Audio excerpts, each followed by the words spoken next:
দেখ কাজলি, এখানে কত শাক হয়েছে। এই শাকগুলো সব তুলতে পারলে আমরা বাজারে ভালো টাকায় বিক্রি করতে পারবো। হ্যাঁ রে রূপা বোন, তুই ঠিক কথাই বলেছিস। সবগুলো শাক তুলতে পারলে ভালো টাকায় বিক্রি করতে পারবো, আর সেই টাকা দিয়ে বাবার চিকিৎসাও করাতে পারবো। বাবা তো আজ কয়েক মাস ধরে খুব অসুস্থ, কোনো কাজ বাজ করতে পারে না। বাবার এই অবস্থা আমার দেখতে যে একেবারেই ভালো লাগে না রে। শুধু কি তোর একারই খারাপ লাগে রে? আমার বুঝি খারাপ লাগে না? বাবাকে এরকম অসুস্থ দেখতে আমারও খুব কষ্ট হয়। এই তো কয়েক মাস আগে বাবা কত ভালো আর সুস্থ ছিল, সারাদিন নদীতে মাছ ধরতো, আর সেই মাছ বিক্রি করে আমাদের জন্য কত কিছু কিনে আনতো। আর এখন সেই সব দিনগুলো কোথায় চলে গেল। তুই মন খারাপ করিস না বোন, আমরা দুজনেই যদি মন খারাপ করি তাহলে যে আমাদের জন্যই ভালো হবে না। তুই দেখবি আমাদের অবস্থা একসময় খুব ভালো হয়ে যাবে, তখন আর এই দুঃখের কথা আমাদের আর মনে থাকবে না। তাই যেন হয় রে বোন। এখন চল শাকগুলো বাসায় নিয়ে আটি বেঁধে এরপর বাজারে গিয়ে বিক্রি করে আসি। এদিকে যে অনেক বেলা হয়ে আসছে, আর বেশি বেলা হয়ে গেলে তো আবার শাকগুলো বিক্রি করতে পারবো না। চল চল।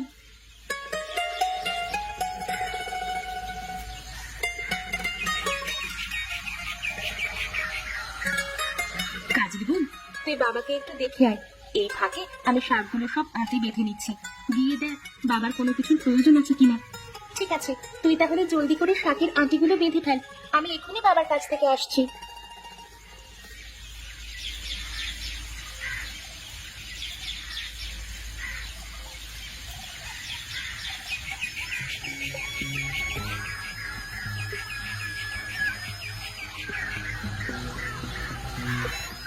আরে বাবা, তুমি বিছানায় উঠে বসে আছো কেন?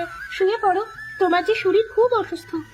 আরে ও কিছু না, তুই অত চিন্তা করিস না মা।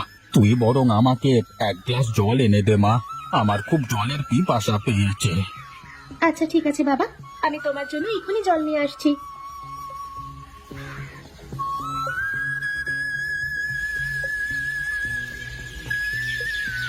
এই নাও বাবা। কাজলি, তোর বোন রূপা কোথায়? ওকে তো দেখছি না। রূপা বোন উঠোনে বসে শাকের আটি বাঁধছে বাবা। আজ আমরা দুই বোন অনেকগুলো শাক কুড়িয়েছি, একটু পরে আটি বাঁধা হলে সেই শাক বিক্রি করতে বাজারে যাব। তোমার কোনো কিছুর প্রয়োজন থাকলে বলতে পারো, আমরা বাজারে শাক বিক্রি করে তোমার জন্য নিয়ে আসবো। আরে না রে মা, না, আমার কোনো কিছুই লাগবে না। শুধু একটু মাছ খেতে মন চাইছে। কতদিন হলো আমি মাছ ধরি না, আর সেজন্য অনেক দিন মাছও খাওয়া হয় না। যদি পারিস তাহলে আমার জন্য ছোট একটা ইলিশ মাছ কিনে আনিস। ইলিশ মাছ খাবে তুমি? আচ্ছা বাবা ঠিক আছে, আমি তাহলে এখন যাই, শাক বিক্রি শেষে তোমার জন্য ইলিশ মাছ কিনে নিয়ে আসবো।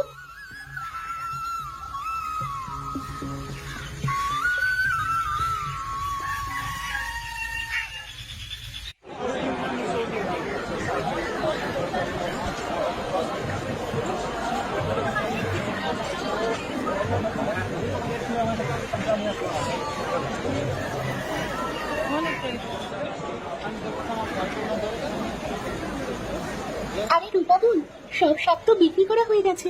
এবার চল সংসারে যা যা লাগবে তা নিয়ে বাড়ি চলে যাই। আর শোন, বাবা একটা ছোট ইলিশ মাছ খেতে চেয়েছে, বাবার জন্য একটা ইলিশ মাছ কিনে নিস।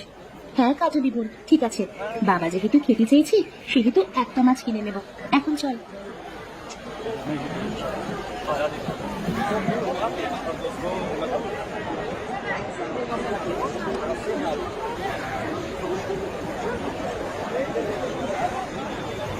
দেখ বোন, বাজারে কত ধরনের মাছ এসেছে। চল আজ ইলিশ মাছ না কিনে অন্য কোনো মাছ কিনে বাড়ি নিয়ে যাই। বাবা নিশ্চয়ই অন্য মাছ দিয়ে ভাত খেতে খুবই পছন্দ করবে। তা তুই ঠিক কথাই বলেছিস, কিন্তু আমাদের কাছে যে টাকা আছে সেই টাকা দিয়ে কি মাছ পাবো? আরে আগে মাছের দাম তো বলে দেখি, যদি টাকায় হয় তাহলে নিয়ে নেব, আর না হলে বাড়ি চলে যাব। চাচা, এই ছোট মাছগুলোর দাম কত? ছোট মাছগুলোর একদম 200 টাকা। আর যদি এই বড় ইলিশ মাছ চাও তাহলে নিতে পারো। একটা ইলিশের দাম 2000 টাকা। এখন বলো তোমাদের কোনটা দেবো? বাবা তো ছোট ইলিশ খেতে চেয়েছে রূপা বোন। হ্যাঁ তা তো জানি, কিন্তু ইলিশ মাছের যে অনেক দাম। কি হলো, তোমরা ইলিশ মাছ নেবে না? আরে না না, অত বড় ইলিশ মাছ কেনার সাধ্য আমাদের নেই। আপনি এই ছোট মাছগুলোর জন্য 100 টাকা রাখেন, আমরা 100 টাকার বেশি নিতে পারবো না। আরে না না, 100 টাকায় হবে না, তোমরা অন্য কোথাও দেখো। যদি 200 টাকায় হয় তাহলে আমার কাছ থেকে নিতে পারো, ঠিক আছে? আর ওই ছোট ছোট চিংড়ি মাছগুলোর দাম কত চাচা? ওগুলো নিশ্চয়ই খুব কম দামে। আরে না না, ওই চিংড়িগুলোর দাম আরো বেশি। যদি তোমরা ওই চিংড়িগুলো নাও তাহলে 1,000 টাকা দিতে হবে। চল বোন, আমাদের আর মাছ কিনতে হবে না। বাজারে যে ইলিশ আর চিংড়ি মাছের খুব দাম, এর চেয়ে বাড়িতে গিয়ে ডিম রান্না করবো। চল।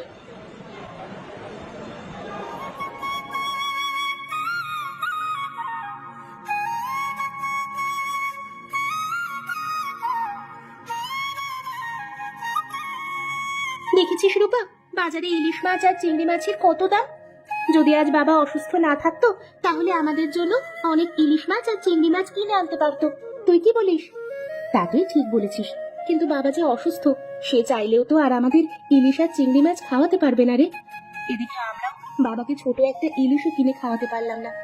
আচ্ছা শোন, আমার মাথায় না একটা বুদ্ধি এসেছে, যদি তুই কোনো কিছু মনে না করিস তাহলে বলতে পারি। হ্যাঁ বোন, বল, কি বলবি? আসলে আমি বলতে চাচ্ছি যে বাবার তো মাছ ধরার জাল আর নৌকা দুটোই আছে। আমরা দুই বোন চাইলে তো ওই জাল আর নৌকা দিয়ে নদীতে মাছ ধরতে যেতে পারি।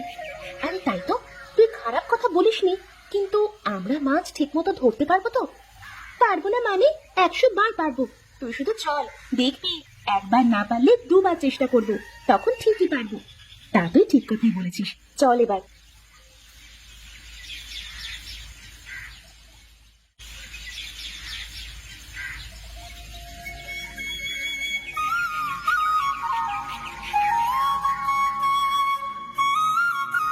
আরে ওই দেখ কাজলি, ওই তো বাবার নৌকা আর জাল। চল, আর দেরি না করে এখনই নৌকায় উঠে পড়ি। হ্যাঁ, জলদি করে চল, উঠে পড়ি। এরপরে মাছ ধরার জন্য নদীর গভীরে যাব।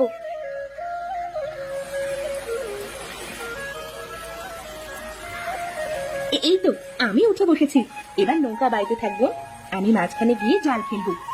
ঠিক আছে বোন, তুই তাহলে শক্ত করে বসে থাক, আমি এক্ষুনি নৌকা চালাচ্ছি।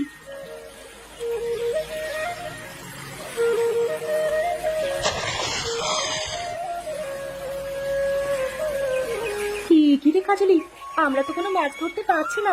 কতবার জাল ফেলছি, কিন্তু একটা মাছও তো ধরা পড়ছে না। তাহলে কি আমরা মাছ ছাড়াই বাড়িতে চলে যাব? না না, একদমই না। আজ আমরা মাছ না ধরে একদমই বাসায় যাব না, বুঝলি? চল বোন, নদীর আরো গভীরে গিয়ে জাল ফেলি, সেখানে নিশ্চয়ই অনেক বড় বড় ইলিশ মাছ পাবো। আরে দেখো দেখো, কারা নদীতে মাছ ধরতে এসেছে দেখো। এই মেয়েরা, তোরা মাছ কেন, মাছের মোটাও ধরতে পারবি না, শুধু শুধু নদীতে এসেছিস। সে দেখা যাবে না চাচা, আমরা মাছ ধরে ধরতেও না পারি, মাছ ধরা তো শিখতে পারবো, তাই না? মাছ ধরাও তো সহজ না, তোরা তো জালই ফেলতে পারিস না, আবার তোরা নাকি মাছ ধরবি। এখনো সময় আছে, এখানে সময় নষ্ট না করে বাড়ি চলে যা, বুঝলি? বাড়ি চলে যা। আমরা আজ মাছ না ধরে বাড়িতে একদমই যাব না। একটা মাছ হলেও আজ আমরা নদী থেকে মাছ ধরেই বাড়ি যাব, তার আগে আমরা বাড়ি যাব না।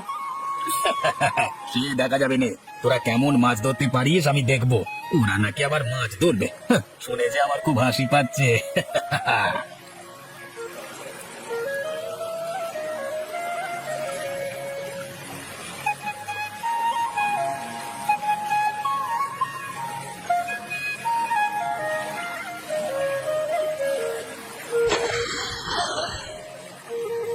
কি হলো বোন, আমরা তো জাল ফেলছি বারবার, কিন্তু একটা মাছও ধরতে পারছি না।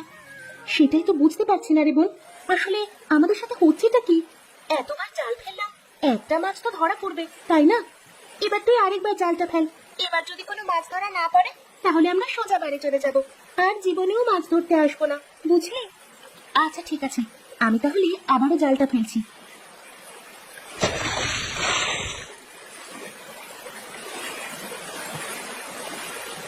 ছেড়ে দাও, আমাকে ছেড়ে দাও, দয়া করে তোমরা আমাকে ছেড়ে দাও, আমাকে নদীর ভিতরে ছেড়ে দাও, আমি ওপরে যে একেবারেই থাকতে পারছি না।